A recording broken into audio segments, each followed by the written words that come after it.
న్యాక్ గుర్తింపు కొరకు తప్పుడు ధ్రువపత్రాలను సమర్పించిన మంత్రి మల్లారెడ్డికి చెందిన కళాశాలల గుర్తింపు పత్రాలను పునః పరిశీలించి వాటిపై చర్యలు తీసుకోవాలంటూ కూకట్పల్లి జేఎన్టీయూ పరిపాలనా విభాగం కార్యాలయం ఎదుట ఆందోళన నిర్వహించారు.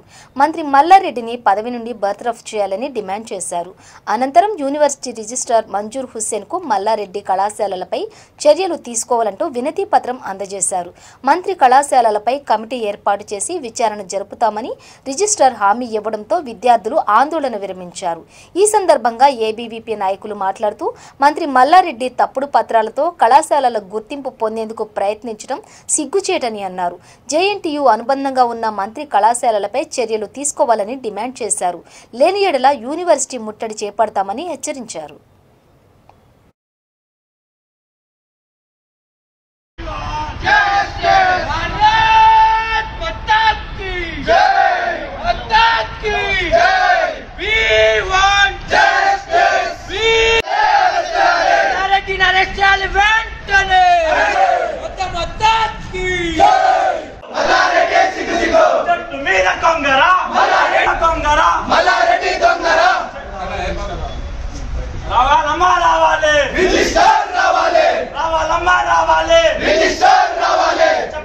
చెప్పాలి సమాధానం చెప్పాలి చెప్పాలమ్మా చెప్పాలి వస్తావా బయటకి రావాలా లోపలికి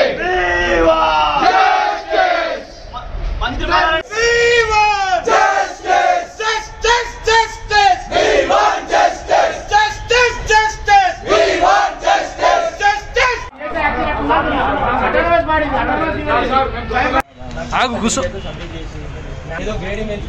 మల్లారెడ్డి ఇంజనీరింగ్ కళాశాలలో నాక్ అక్రెడిషన్ గ్రేడ్ కోసము దొంగ సర్టిఫికేట్లు SSR self study report certificates ఏదైతే ఫేక్ డాక్యుమెంట్స్ ప్రొడ్యూస్ చేశారో బట్టబయలైంది. నాక్ గుర్తించి 5 ఏళ్ల పాటు బ్యాన్ విధించడం జరిగింది గ్రేడ్ కోసము.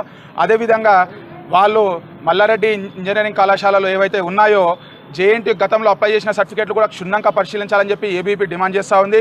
2018, 19, 19, 20 వాళ్ళైతే ఏదైతే రాటిఫికేషన్ కోసం అప్లై చేసిన డాక్యుమెంట్స్ ఉన్నాయో ఎస్ఎస్ఆర్ సెల్ఫ్ స్టడీ రిపోర్ట్లు వాళ్ళు ఏదైతే జేఎన్టీకి ప్రొడ్యూస్ చేశారో వాటిని క్షుణ్ణంగా పరిశీలించి ఆ సర్టిఫికేట్స్ కూడా ఫేకా నిజమా అని చెప్పి పరిశీలించాలని చెప్పి ఏబీపీ డిమాండ్ చేస్తూ ఉంది. అదేవిధంగా ఏదైతే 12 మల్లారెడ్డి ఇన్స్టిట్యూషన్స్ ఉన్నాయో మల్లారెడ్డి కళాశాలలో ఏదైతే 12 ఇంజనీరింగ్ కళాశాలలు ఉన్నాయో వాటన్నిటిపై చర్యలు తీసుకోవాలని చెప్పి ఈరోజు ABP JNT registrar Manzoor Hussain గారికి వినతి పత్రం ఇవ్వడం జరిగింది. లేని ఎడల ఒకవేళ రిజిస్ట్రార్ గారు తగిన చర్యలు తీసుకోకపోతే మాత్రం ఎల్లుండి జరగబోయే ఎగ్జిక్యూటివ్ కౌన్సిల్ మీటింగ్ అడ్డుకుంటామని చెప్పి ఏబీపీ హెచ్చరిస్తూ ఉంది. అదేవిధంగా వెంటనే వీలైనంత త్వరగా మంత్రి మల్లారెడ్డిని తొలగించాలని చెప్పి ఏబీపీ డిమాండ్ చేస్తాం.